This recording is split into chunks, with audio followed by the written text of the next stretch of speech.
കുറേ കഴിച്ചാലും അങ്ങനെ പെട്ടെന്ന് മടുക്കാത്ത ചോക്ലേറ്റിൽ ഒരെണ്ണം കേട്ടോ റാഫെല്ലോ.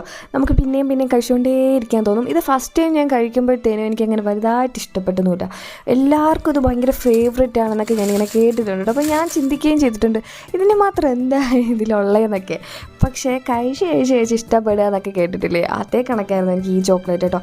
ഇപ്പോൾ എനിക്കിത് ഭയങ്കര ഇഷ്ടമാണ്. പ്രത്യേകിച്ച് എന്താ പറയുമോ, ആ ഒരു മിൽക്കി ക്രീമിൻ്റെ ഇടയ്ക്ക് ഇങ്ങനെ ആൽമണ്ട് ഇങ്ങനെ ബൈറ്റ് ചെയ്യാൻ കിട്ടത്തില്ലേ, ആ ഒരു പോർഷൻ എനിക്ക് ഭയങ്കര ഇഷ്ടം. ആ ഒരു കോക്കനറ്റിൻ്റെ ഫ്ലേവറൊക്കെ വരുമ്പോഴത്തേനും അയ്യോ ഭയങ്കര ഹെവനായിട്ട് എനിക്ക് തോന്നാറുണ്ട്. പൊതുവെ എനിക്കങ്ങനെ വൈറ്റ് ചോക്ലേറ്റ് വലിയ ഇഷ്ടമുള്ള കൂട്ടത്തിലൊന്നുമില്ല, കിട്ടിയാൽ കഴിക്കും ആ ഒരു കാറ്റഗറി കേട്ടോ.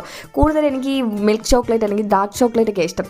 പക്ഷേ എന്താണെന്നറിയത്തില്ല, ഇതെനിക്ക് ഭയങ്കര ഇഷ്ടമാണ് കേട്ടോ. എന്നാ ഇതിന് സ്പെഷ്യാലിറ്റി ഒന്നും എനിക്കറിയത്തില്ല. മേ ബി ആ ഉള്ളിലെ ഫില്ലിങ്ങിൻ്റെ ക്രീമി കൺസിസ്റ്റൻസിയുടെ കൂടെ ഈ ഡെസിക്കേറ്റഡ് കോക്കനറ്റിൻ്റെ ആ ഒരു ചെറിയ ഫ്ലേവറൊക്കെ വരുന്നതുകൊണ്ടായിരിക്കും കേട്ടോ. എനിക്ക് കോക്കനറ്റിൻ്റെ ഫ്ലേവറൊക്കെ ഇഷ്ടമാണ്, അതുകൊണ്ടായിരിക്കും.